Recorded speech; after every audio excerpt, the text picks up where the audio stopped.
Hey everybody, welcome to another video. And today we're doing a review video of this Ozark Trail brand knife from Walmart. Okay, and I've had this knife in a previous video labeled the other Walmart knives. So let's get started. First of all, as you can see, it's a belt knife, fixed blade, full tang, however you want to call it. It's not a folding knife. It goes on your belt for carry. All right. The sheath. I'll start with the sheath. It has a lot to be desired. I mean, it's got a plastic, looks like liner. It's Velcro shell. The knife does not go in there smoothly. It's a pretty tight fit, as you can see.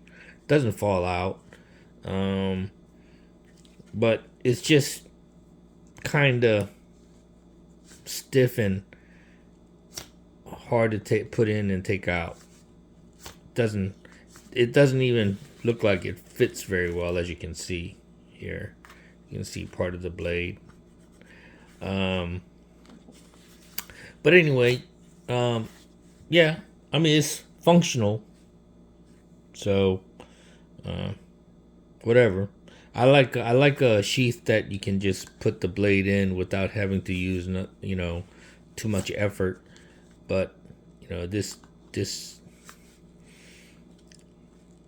sheath just seems to rub up against the blade a lot.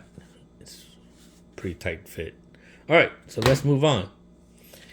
All right, so comparing this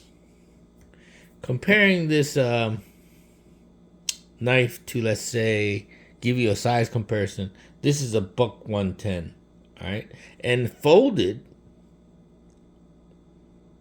as you can see, buck 110 is it's not a small pocket knife. It's pretty hefty and pretty big.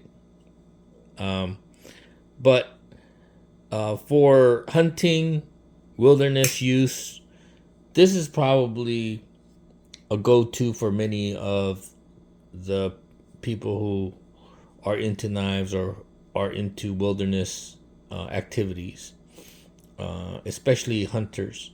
So my thing is if you're going to carry something as big as a buck 110, why not just carry a full tang blade? It's got a full tang. All right, and full tangs are definitely sturdier, stronger to use than a folding knife any day of the week. Blade length comparison here, as you can see, the buck 110 is about a quarter of inch to half inch longer. Okay. Not much of a difference, as you can see. Handle is a little longer, definitely longer than this knife here.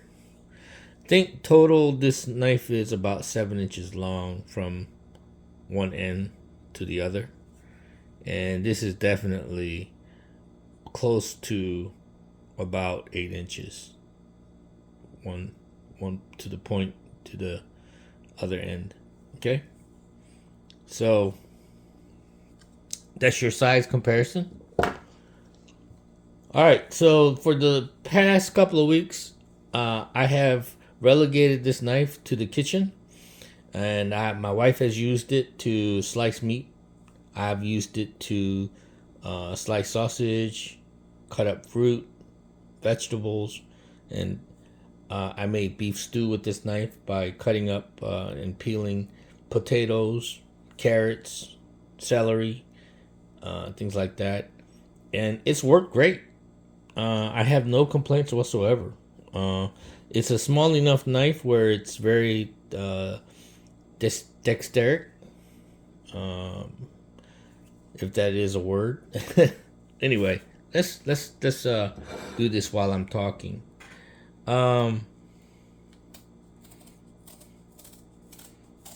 As a peeler, it works great. As you can see, I mean, you could peel fruit with this, no problem. Peel potatoes with this, no problem. Now, mind you, this is a $5 and some change knife, about $6 knife, you know. And for the money, it's unbelievable.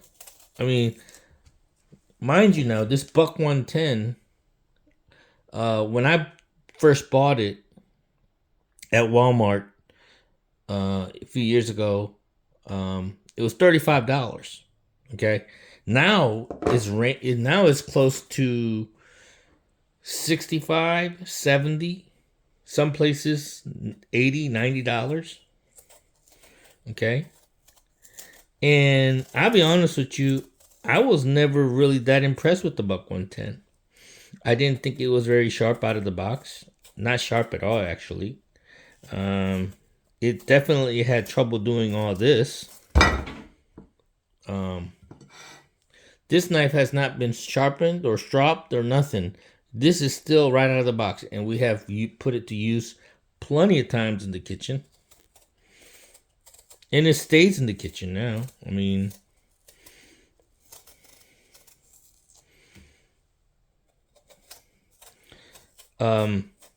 another good use for this knife is so cheap that you could probably buy like half a dozen of them and put one in every emergency survival kit or whatever that you have. Put one in each car, you know, put one in each room of your house, whatever. You know, this knife is, in my opinion, makes the perfect survival kit knife because it's a serious knife. It's a full tang knife, okay, and you can use this for your survival kits, and it's a full tang knife, so it's way better than using a pocket knife for your kits. If you need a serious task done that requires the strength of a full tang knife, this is it right here. I mean, will it hold up as good as the BK2, you know, with 1095 steel? Probably not, you know. Let me wash this real quick.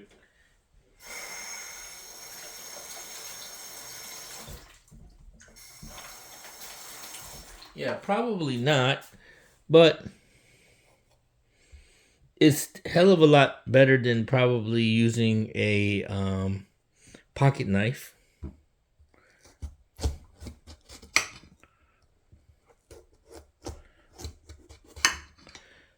If it was slightly longer, it might be a little better, but then if it was slightly longer, it might be harder to carry as or be used in a kit that you know,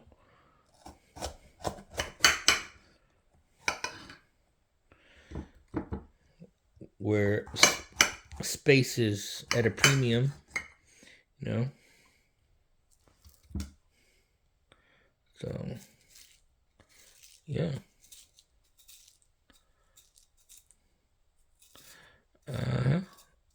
Definitely. Yep.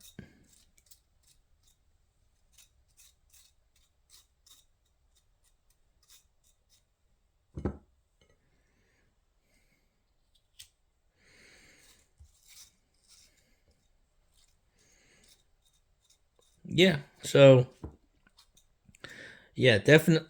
I mean, this knife, if you looked at it at Walmart in a package and saw the price on it, you would probably say to yourself, damn, that's gotta be really cheap. I mean, that's gotta be a worthless piece of crap for it to be only like less than $6. It looks good, but does it really work? Well, I'm here to tell you for the last couple of weeks, it has been working. We have used this instead of our regular kitchen knives just to put it to the test. And I'm going to tell you, that orange bug out copy that Walmart sells that sold out, that nobody can find because it's everybody's hoarding it. Well, guess what? If they knew how good this knife is and the other two knives that I put in the previous video with this knife, go check it out. If they knew how good those knives were, they'd be sold out too. Seriously. The only thing with the sold out orange handle bug out copy knife is sold out is because it's so popular, is because it has the axis lock on it. But to be honest with you, axis locks can fail. I rather rely on, if I had to buy a cheap knife, I would rather it be a liner lock or a lockback knife or a framer lock than an axis lock, because I don't know how cheap the axis lock spring is. It could break or fail, whereas to like a liner lock or a back lock or framer lock, you can pretty much tell that those are pretty stable and sturdy. Anyway,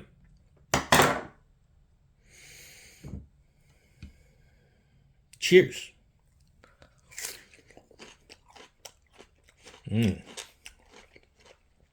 That is good.